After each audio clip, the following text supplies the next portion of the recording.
ವಿಶ್ವವಿದ್ಯಾಲಯದಲ್ಲಿ ನಡೆದಿರುವ smart class ಕಾಮಗಾರಿಗಳಲ್ಲಿ ಬಹುಕೋಟಿ ಹಗರಣ ನಡೆದಿರುವುದು ಬಹಿರಂಗಗೊಂಡಿದೆ. ಉಪಕರಣ ಖರೀದಿಯಲ್ಲಿ ಗೋಲ್ಮಾಲ್ ನಡೆಸಿರುವುದು ತನಿಖಾ ಸಮಿತಿಯ ವರದಿಯಿಂದ ತಿಳಿದುಬಂದಿದೆ. ವಿಶ್ವವಿದ್ಯಾಲಯದಲ್ಲಿ ವ್ಯಾಸಂಗ ಮಾಡುತ್ತಿರುವ ಪರಿಶಿಷ್ಟ ಜಾತಿ, ಪರಿಶಿಷ್ಟ ಪಂಗಡ, ಸ್ನಾತಕೋತ್ತರ ವಿದ್ಯಾರ್ಥಿಗಳು ಹಾಗೂ ಎಲ್ಲ ವಿದ್ಯಾರ್ಥಿಗಳಿಗೆ ಸ್ಮಾರ್ಟ್ ಕ್ಲಾಸ್ ರೂಮ್ ಸೌಲಭ್ಯ ಒದಗಿಸುವ ದೃಷ್ಟಿಯಿಂದ ಸರ್ಕಾರ ಬಿಡುಗಡೆ ಮಾಡಿದ್ದ 4,25,00,000 ರೂಪಾಯಿ ಅನುದಾನದಲ್ಲಿ ಈ ಹಗರಣ ನಡೆದಿದೆ.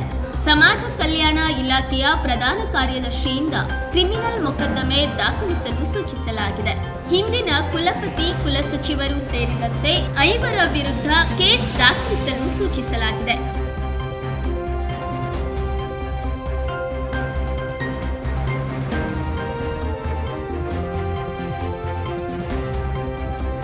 ಕುವೆಂಪು ಯೂನಿವರ್ಸಿಟಿಯಲ್ಲಿ ಲಾಸ್ಟ್ ಇಯರು 2022 ಇಸ್ವಿಯಲ್ಲಿ ಸ್ಮಾರ್ಟ್ ಕ್ಲಾಸ್ SC/ST ಅನುಕೂಲ ವಿದ್ಯಾರ್ಥಿಗಳ ಅನುಕೂಲಕ್ಕೆಂದು smart class smart class room ಮಾಡಲಿಕ್ಕಾಗಿ 5 ಕೋಟಿ ಅನುದಾನ ಅನುಮೋದನೆ ಆಗಿತ್ತು. ಅದರಲ್ಲಿ 4.25 ಕೋಟಿ ಅಮೌಂಟ್ ರಿಲೀಸ್ ಆಗಿತ್ತು. 4.25 ಕೋಟಿ ರಿಲೀಸ್ ಆದಾಗ ಇವರು ಕುವೆಂಪು ಸ್ಮಾರ್ಟ್ ಕ್ಲಾಸ್ ರೂಮ್ ಮಾಡಿದ್ದಾರೆ. ಸ್ಮಾರ್ಟ್ ಕ್ಲಾಸ್ ರೂಮಲ್ಲಿ ಒಂದು ಇಕ್ವಿಪ್ಮೆಂಟ್ ಇಲ್ಲ. ಒಂದು ಇಕ್ವಿಪ್ಮೆಂಟಲ್ಲಿ ಏನು ಎಲ್ಲ ಹಳೇದು ಹಳೇದು ಹಾಕಿದ್ದೀನಿ ಅಂತ ನಮಗೆ ಮಾಹಿತಿ ಇದೆ. ಬ್ಯಾಟ್ರಿಗಳು ಹಳೇದವೆ ಅಂತ ಹೇಳಿದ್ದಾರೆ.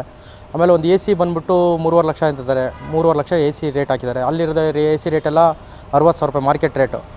ಆಮೇಲೆ ನಾವು ಇದ್ರ ಬಗ್ಗೆ ನನಗೆ ವಿದ್ಯಾರ್ಥಿಗಳು ಈ ಥರ ಹಿಂಗಿದೆ ಸರ್ ಅಂತ ಹೇಳಿದಾಗ ನಾವು ಇಮಿಡಿಯೇಟ್ಲಿ ನಾವೊಂದು ಲೆಟ್ರ್ ಹಾಕ್ಬಿಟ್ಟು ಯೂನಿವರ್ಸಿಟಿಗೆ ಲೆಟ್ರ್ ಕೆಟ್ಟಿದಾಗ ಅವರು ಇಲ್ಲ ಸರಿ ಇದೆ ಹಾಗೆ ಅಂತ ನಮಗೆ ಸುಳ್ಳು ಹೇಳಿದರು. ಆಮೇಲೆ ನಾವು ನಾವು ಕೂಡಲೇ ಮಿನಿಸ್ಟ್ರಿಗೆ ಮತ್ತು MLA ಲೋಕಲ್ MLA ಮಿನಿಸ್ಟ್ರಿಗೆ ಮತ್ತು ಹೈಯರ್ ಎಜುಕೇಷನ್ ಮಿನಿಸ್ಟ್ರು, ಸಮಾಜ ಕಲ್ಯಾಣ ಮಿನಿಸ್ಟ್ರು ಮತ್ತು MLC ಅವರಿಗೆಲ್ಲ ನಾವು ಒಂದು ಲೆಟ್ರ್ ಕೊಟ್ವಿ. ಸರ್ ಇದು ತುಂಬ ಹಗರಣ ಆಗಿದೆ, 4 ಕೋಟಿ ಹಗರಣ ಆಗಿದೆ ಸರ್. ಇದು ಅಲ್ಲಿರೋದು ಐಟಮ್ಸ್ ನೋಡಿದರೆ ವಿದ್ಯಾರ್ಥಿಗಳು ಹೇಳ್ತಾರೆ 80 ಲಕ್ಷ ರೂಪಾಯಿ ಐಟಮ್ಸ್ ಇದೆ ಸರ್, ಇವ್ರು 4.25 ಕೋಟಿ ಬಿಲ್ ಮಾಡಿದ್ದಾರೆ ಅಂತ ನಮಗೆ ಮಾಹಿತಿ ಬಂದಿದೆ ಸರ್ ಅಂತಾಗ ಕೂಡಲೇ ನಾವು ಅಲ್ಲಿ ಕೊಟ್ವಿ. ಸರ್ಕಾರ ಕೊಟ್ವಿ, ತಲುಪಿಸಿದ್ವಿ ಮಾಹಿತಿ ತಲುಪಿಸಿದ ತಕ್ಷಣಕ್ಕೆ ಅಲ್ಲಿಂದ ಒಂದು ಸರ್ಕಾರದಿಂದ ಒಂದು ಆದೇಶ ಮಾಡಿದ್ರು ಕುವೆಂಪು ಯೂನಿವರ್ಸಿಟಿಗೆ. ಕೂಡಲೇ ಅದನ್ನು ತನಿಖೆ ಮಾಡಿರಿ ಅಂತೇಳಿ ರಿಪೋರ್ಟ್ ಮಾಡಿಸಿದ್ರು. ರಿಪೋರ್ಟ್ ಮಾಡಿಸಿದ ತಕ್ಷಣಕ್ಕೆ ಕುವೆಂಪು ಯೂನಿವರ್ಸಿಟಿಯಲ್ಲಿ ರಿಪೋರ್ಟ್ ಅಲ್ಲಿಂದ ಕೆಲವರು ಪ್ರೊಫೆಸರ್ಗಳನ್ನ ಹಾಕ್ಬಿಟ್ಟು ರಿಪೋರ್ಟ್ ಮಾಡಿಸಿದ್ದಾರೆ. ಈಗ ಅದು ರಿಪೋರ್ಟ್ ಪ್ರಕಾರ ಅಲ್ಲಿ ಐಟಮ್ಸು 80 ಲಕ್ಷ ರೂಪಾಯಿಂದ ಐಟಮ್ಸ್ ಇದೆ, 80 ಲಕ್ಷ ಚಿಲ್ಲರೆದು ಐಟಮ್ಸ್ ಇದೆ. ಇಷ್ಟು 4 ಲಕ್ಷ ಏನೋ ಬಿಲ್ ಮಾಡಿದ್ದಾರೆ ಅಂತ ನಮಗೆ 4 ಕೋಟಿ ಬಿಲ್ ಮಾಡಿದ್ದಾರೆ ಅಂತೇಳಿ ಸರ್ಕಾರಕ್ಕೆ ವರದಿ ಸಲ್ಲಿಸಿದ್ದಾರೆ. ಆ ವರದಿ ಮೇಲೆ ಇವತ್ತು ಸರ್ಕಾರ ಯಾರ್ಯಾರು ಅಧಿಕಾರಿಗಳಿದ್ದಾರೆ ಅವ್ರ ಮೇಲೆ ಕಾನೂನು ಕ್ರಿಮಿನಲ್ ಕೇಸ್ ಹಾಕಲಿಕ್ಕೆ ಆದೇಶ ಮಾಡುತ್ತೆ. ಇಂದಿನ ಯಾರು ಈ ಹಗರಣದಲ್ಲಿ ಯಾರ್ಯಾರು ಭಾಗಿಯಾದ್ರು ಅಧಿಕಾರಿಗಳ ಹೆಸರು ತಗೊಂಡ್ಬಿಟ್ಟು ಈಗ ಸಮಾಜ ಕಲ್ಯಾಣ ಇಲಾಖೆ ಅವ್ರ ಮೇಲೆ ಕ್ರಿಮಿನಲ್ ಕೇಸ್ ಮಾಡಲಿಕ್ಕೆ ಆದೇಶ ಮಾಡಿದೆ ಸರ್.